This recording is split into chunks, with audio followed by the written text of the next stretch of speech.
What's going on, guys? This is Day Trader Insight. Most of you are coming for my opinion on Sofi. I'm also going to talk about Celsius, MU, AMD, and a couple other names. The last 3 weeks, I've kind of been sitting on my hands. But today, I actually did add to my Sofi position quite a lot, and I did it in a very creative way. And it's because I think that 1375 level is so important. Why do I think that? Well, when I look at the options contracts, so when I look at the put contract, for 2026, technically we hit a third peak on that contract. Now that contract could inch a little bit higher. It could go up another 5-10 cents from the high today and not totally break out and signal a massive bear move to, like $10 on SoFi stock. When you look at that put contract, that's showing that as well. But what are the odds of that? What are the odds that, it's gonna break out and head and, break down that low, right? I'd say the odds are pretty low, right? So what I'm looking at is I'm either looking for a bounce on SoFi from here and for that 1375 to have been the bottom, or I'm looking for a short-term bounce overnight tonight, and then for a little bit of sideways action, maybe they fry the options premium and keep the price at maybe $14 tomorrow, and then we bleed a little bit more next week, maybe even into the following week, and hit something like 1320 or 1330, key Fibonacci level as well.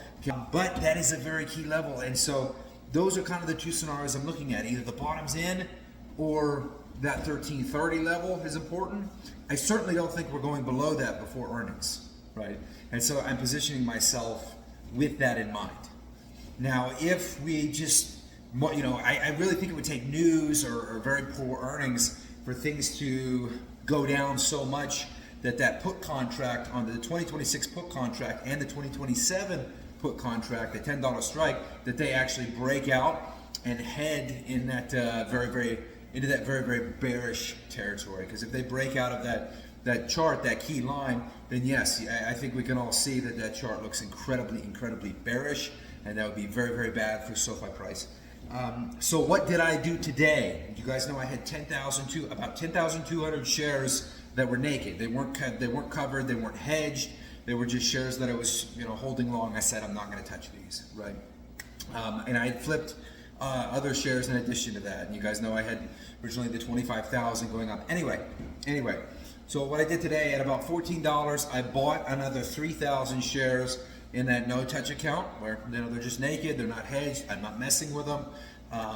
But then what I did in addition to that, another 10.2 thousand shares. I basically did a combination of selling puts and buying shares and selling calls on those shares, such that collectively I have the rights to another 10,200 shares at about $12 cost basis, right? And this would all be for 2025. So there are various expirations, and so I believe the expirations would kind of start in like April, and then I've got some more in June, September, and then just a few in January of next year. So pretty much all 2025. Now, reason I did that, what if price does go sideways on SoFi for a while? Well, I'd love to get some more shares. I don't know that price is going to go sideways. I'd be very happy to take that $39,000 in premium that I would collect on those 10,200 SoFi shares that I effectively have the right to through just those options. So, if everything gets called away, or I just get to keep the premium, yeah, that's 39 grand right there on 10,200, 20 cost basis. So that's like 25% return. And most of that money I'd have back in my pocket by like June, right? By like June and September. So, really that's not a long time to make 25%. I like that bet. SoFi's a stock that I love. It's a stock that I want to hold long term. I love the company. That's why I made a bet like that, where I also have a lot more capital, where I'm very happy to buy another 15, maybe 20,000 shares of SoFi if it can fall to $10 to $11. So if it falls to $10 to $11, I've got 10,200 shares. I've got 13,200 shares. I've got the rights to another 10,200 shares, and then I'm willing to buy another 15,000 shares. Why? I love the company. I love what they do. I use them all the time for all kinds of stuff. I'm very bullish on them. When I use these other banking apps, and I've got all, I'm not going to list all the ones I've got, but I think I've had every one, right? And when I use these other apps, I can find so much wrong with them. But the SoFi, it's so simple, it's streamlined, it's easy. I love it. I want those shares. Give me your shares. Tank that price. I'll buy your shares, man. Anyway, moving on from SoFi. Oh, I'm very excited. I'm very happy SoFi is finally tanking. We're finally getting some buying opportunity. But like I said, that could have been the bottom there, right? I think it's more likely we see a bleed down to 1320, 1330 next week. Maybe even kind of go sideways in this range and hang around, high 13, low $14 into earnings, and then earnings ultimately decides the fate. Do we break, down towards that $9, $10 level and basically break out on those 2026, 2027 put contracts, or does price head back in the bullish direction and swing up towards $17 to $19? Both honestly could happen, right? But I'm a bull. I even with some of the problems that we've seen, where even though the Fed's cut interest rates by like a whole percent, mortgage rates in the same time have gone up by like 0.7%, right? Ever since they did the first cut in September. So, I think it's safe to say that refinancing has probably been lower this quarter than in the data for the last quarter. I would think, right? So that's kind of a problem. The other big problem that I don't really think anybody's talking about is Trump's flat out said he wants to cap credit card interest rates at 10%, and he wants to come into office swinging, and he wants to put that temporary hold at 10% so that people can get caught up. That's gonna hurt SoFi a lot, in my opinion, right? I know they're diversifying the business model. I know everything they do. You don't have to come at me and try to educate me. I'm just saying, if that happens, that's gonna hurt member acquisition. That's gonna hurt member acquisition a lot, right? So we really don't want that. I mean, I want people to get their money right, but I want them to do it through SoFi, right?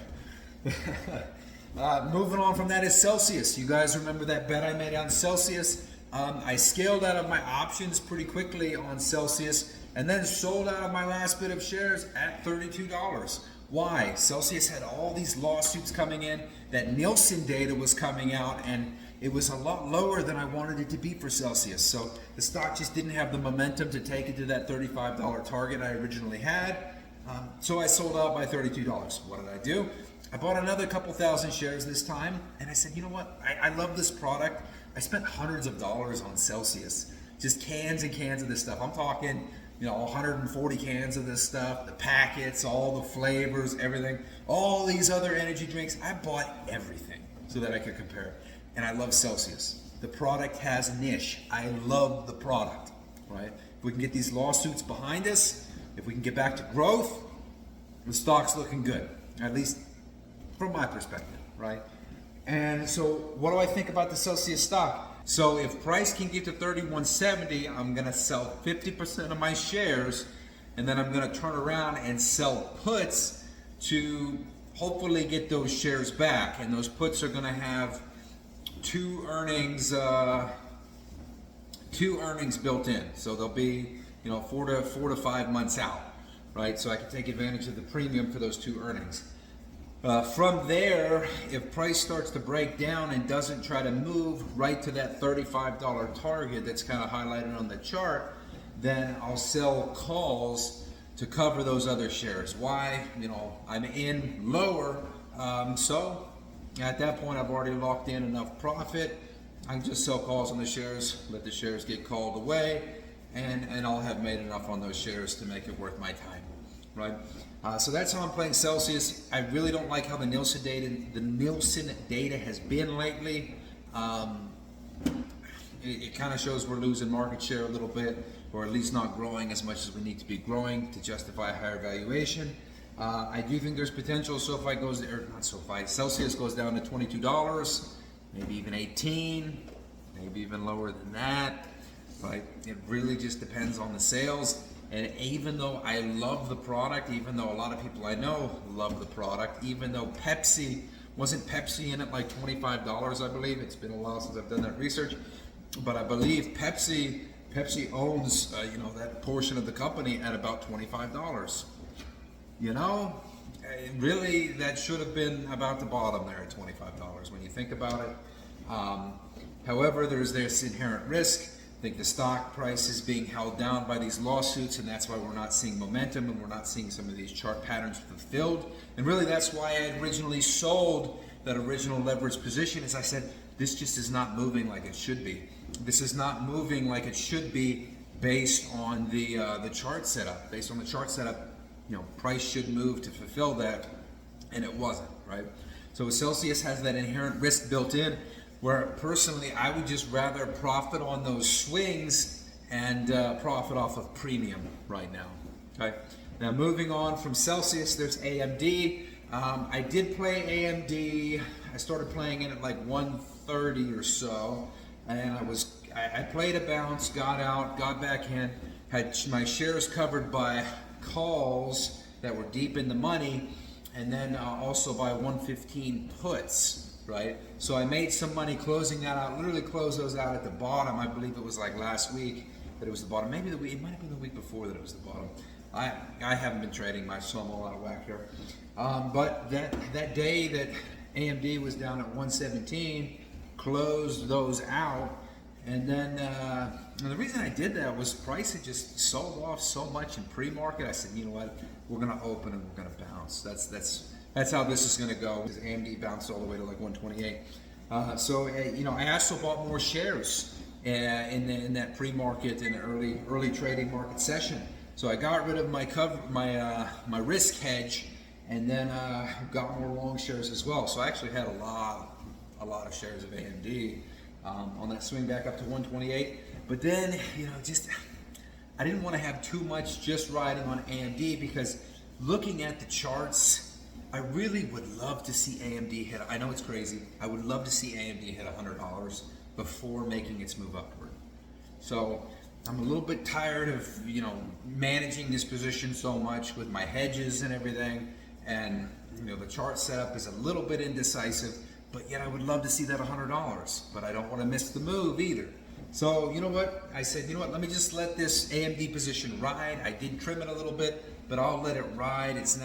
It's basically a full position, but I'll let it ride. And what I'll do is, if it does sell off, most likely on earnings, to hit $100, then what I'll do is I'll sell all those shares, which again are not covered right now. They're naked.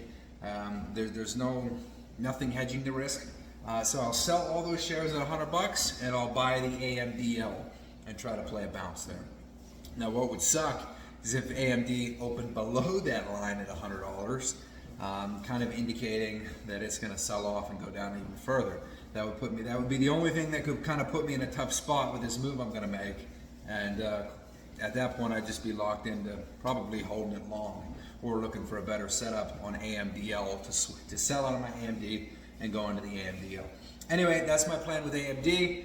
I did have MU there for a while. I had a share position, which I got assigned from selling puts going into earnings. So I sold puts going into earnings, and then used the premium to turn around and bought $100 strike puts going into earnings, which 6x. I wish I had bought more of them. I meant to buy more, and I got really busy working with patients. I'm a dentist, right? And so sometimes I get so busy I don't get to make a trade. And so I did not get to buy as many as I wanted. So actually I either broke even or barely lost money on that whole net trade. But then I got assigned those shares, so then I covered those shares with calls, and then I just got out of all of it altogether. I just didn't feel like holding MU. I'm bullish long term, but I'd love to see an entry at like $60 or $70, right? So that one I'm kind of holding off on. I like AMD, I like Sofi, I like Celsius. I do have a position on Nike as well, and I really think if you look at the net income and you look at the revenue on Nike going back over the last 6 or 7 years, you'll see that the stock price is pretty much at 2018, 2019 levels, but the revenue and net income have gone up dramatically. So all we need is a return to growth, and with growth, the valuation will go up like that, right? So one of these earnings, things are just going to turn around, and Nike's going to pop, and it's going to pop big, right? And so I do have a Nike position. I'll talk about that one more later. Other than that, I'm not really making any other position. Very bullish on Facebook. Anyway, nothing I talk about is financial advice. These are all just the ramblings of a madman hoping to make millions. As I said in this video, I'm a dentist. Well, what does that mean? So one of the things I want to do this year is I want to be regularly making content on this channel related to trading and finances, in particular Sofi stock. That is my favorite stock. I love the company. I think there's a huge opportunity. I think people don't know everything they can do through Sofi, and how simple it is, and I really think there's a huge potential for this to be a retirement maker for me, my investment in Sofi. So I will be covering Sofi stock a lot. Now, in addition, I'm going to be posting on my other YouTube channel as well, Swole Dentist. On there I'm going to be talking about other financial stuff, kind of more general financial stuff, and then obviously about dentistry, right? And then I'm going to have another YouTube channel as well where I'm going to kind of talk about health and biohacking and the new stuff I'm doing this year, like the cold plunge, the sauna, supplementation, breath work, meditation, different stuff like that, right? So you know, I'll have all these different channels, and really my goal is to just put up one video a week on each channel.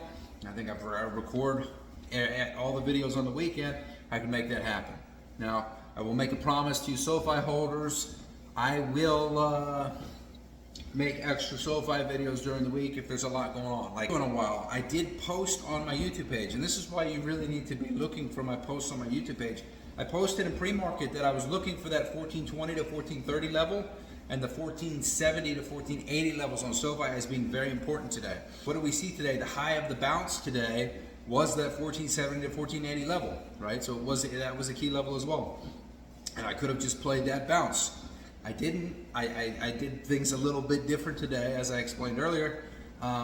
But you know, look for my posts as well. Anyway, it seems like we've got so many bubbles going on right now. It does kind of worry me a little bit. The thing that brings me back to reality here is I use Sofi for so much stuff. I'm their target customer, and I go out of my way to give them business, actually, right? And that's not to say that I'm extra biased. It's to say that I really want to understand everything that they offer. So because of that, what did I do? I tried to invest in SpaceX on the Temple markets. I didn't get selected, but I went through that whole process, right? I got a personal loan. I do investing. I've got a robo account. I've got, you know, they're my main bank, credit card. I didn't need the personal loan, but I took it. I wanted to give them business, and I wanted to understand exactly what their process was like, right? I'm like ready to do home loans with them, but their rates are too high right now. And there's probably a lot of people like me saying, geez, I would love to give Sofi the business, or I'd love to get one through them. The rates are too high right now. Is that their fault? No. The mortgage rate right now has just gone up substantially, even though the Fed has been cutting rates since September, right? It's just the way it is.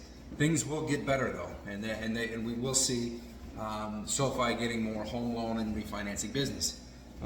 Anyway, I digress. I've just been rambling. There's been so much to kind of get caught up on, but I hope you guys are doing well. Hope you're making money. I will talk to you soon, hopefully this weekend. Last thing I wanted to add is that video quality will be getting better. Got a new camera, microphone, new laptop to edit with. I've needed a new laptop for a while. Got all kinds of stuff, right?